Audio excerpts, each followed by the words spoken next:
నమస్తే.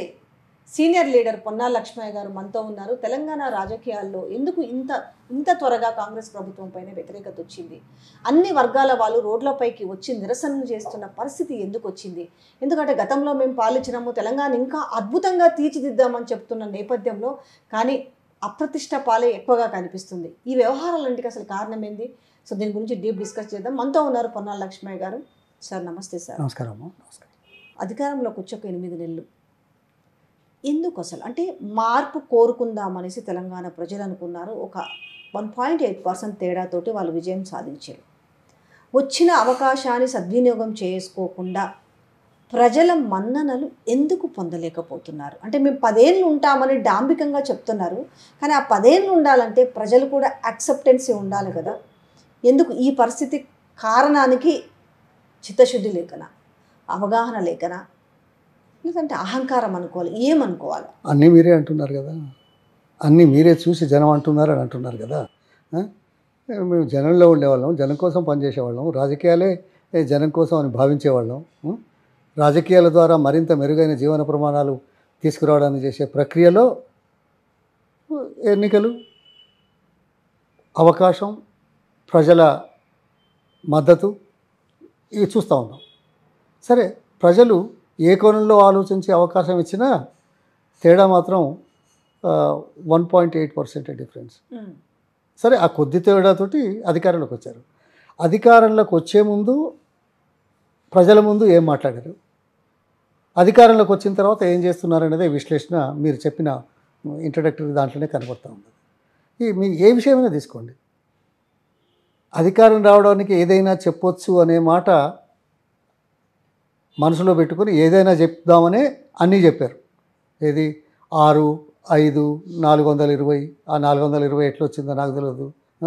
420 ఈ ఏమంటారు 420 చేసే పని అంటారు కదా. నేను అనడం లేదు, ఆ నెంబర్ కోయిన్సిడెంటల్, ఎందుకంటే 1.8% తోటి వచ్చారు కదా. ఇప్పుడు చేసిన దాని మీద డిబేట్ చేసి వస్తేనేమో అది వేరు. కానీ ఇప్పటికైనా మీరు ఎన్నో హామీలు ఇచ్చారు, ఏ హామీ సరిగ్గా రావట్లేదు అనేది మనకు తెలుసు, దాని మీద ప్రజలు ఇదవుతున్నారనేది తెలుసు. కానీ ఇంకొక మాట అడుగుతా, గతంలో చేపట్టిన సంక్షేమ కార్యక్రమాలు, పథకాలు పూర్తి స్థాయిలో అమలు చేస్తూ మేము ఇచ్చిన హామీలు చేస్తామని చెప్పే ధైర్యం ఉందా? వస్తారా ప్రజల ముందుకు? తక్కువ చేశారా గతంలో? మీరు చేస్తామన్నారు, కానీ అది కోతలు పెడుతూ ఇందులో కూడా పూర్తిగా చేయలేని దౌర్భాగ్య స్థితిలో, దీన స్థితిలో ప్రజల ముందు దోషులుగా నిలబడుతున్నారు. అధికారం అందుకోసమా? కాదు కదా, ప్రజల కోసమే కదా. ప్రజల కోసం చేస్తున్నారా? చేయట్లేదు. అందుకే జనంలో ఆ మార్పు చాలా స్పష్టంగా కనబడుతుంది. ఏదో ఎన్నికల కోసం కాదు నేను మాట్లాడేది, రాజకీయ కోణంలో మాట్లాడడం లేదు. కానీ ప్రజలకిచ్చిన హామీలను నిలబెట్టుకునే స్తోమత, ధైర్యము, శక్తియుక్తులు, గతంలో చేసిన దానికంటే మెరుగ్గా చేద్దామనే ఆలోచనతో వచ్చిన వాళ్ళు గతంలో పూర్తి స్థాయిలో 100% చేస్తూ ఇవి చేస్తామని చెప్పగలిగే ధైర్యం లేక దాటేసే కార్యక్రమంలో ఆరోపణలతో కాలం వెలిపించుకున్నాం. ఓకే, ఇలాంటి మీడియా ప్రపంచం మనకు తెలుసు. ఇప్పుడు ప్రజల మద్దతుతోటి ఎన్నిక కాబడ్డారు, ఎన్నిక కాబడ్డ తర్వాత ముఖ్యమంత్రులు, మంత్రులు అవుతారు. కానీ న్యాచురల్గా ఆ ముఖ్యమంత్రి అనే పదవి ఏంటి? ప్రజాస్వామ్యంలో పద్ధతుల్లో వచ్చిన వ్యక్తులు చేపట్టిన అధికారంలో ఒక ఉన్నత స్థానం. అధికారంలో ఉన్నత స్థానంలో ఉన్నవాళ్ళు ఏది మాట్లాడినా 100కి 100 వాళ్ళు మన మీడియా వస్తుంది కదా.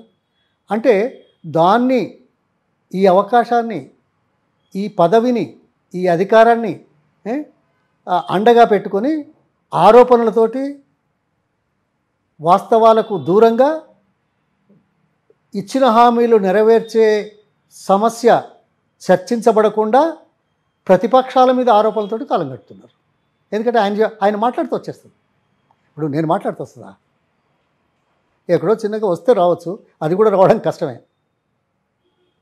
అందుకోసం ఇలా 2 రకాలు, ప్రజలను మోసం చేయడం ఒకటైతే, అధికార పదవులను అడ్డం పెట్టుకొని ప్రజలను తప్పుదోవ పట్టించడానికి మా మీడియా సంస్థలను వాడుకుంటున్నారనేది నా ఆరోపణ కాదు. ఈ వాస్తవాన్ని గుర్తించమని కోరుతున్నాను.